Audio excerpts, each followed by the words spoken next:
Good day guys, it's me Techie Bayox and I'm back screencasting. And tutorial ko ngayon is paano ba i-upgrade yung bagong Facebook video video calling. Okay? So first, go to facebook.com/video calling and then click nyo lang yung get started.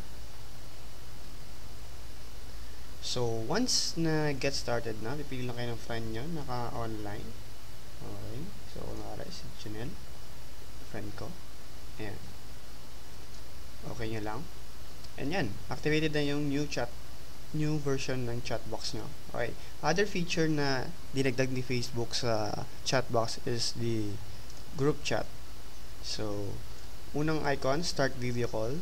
Okay, so pag click nyo yan, may invite yung friend nyo na hindi pa naka-upgrade, na i-upgrade niya yung kanyang chatbox. Okay, so ganun din yung process na mangyayari. And then second is yung icon ng add friends to chat. Okay, so for example, mag-add ako isang friend. Check ko lang kung ano. Ayan. So ayan, so pansin nyo, nakapasok silang tatlo sa chatbox ko.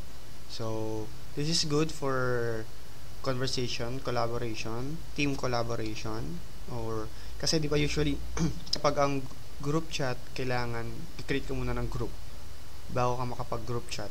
Okay? So ngayon, in-integrate na ni Facebook na makapag-chat na kayo by just inviting person na gusto nyo isali sa inyong conversation or sa inyong chat. Okay? So, yun yung additional feature na dinagdag ni Facebook. So, hopefully, there will be more. And, test ko lang to. Group chat. Yan. Okay. So, there. So, you can add as many as you can.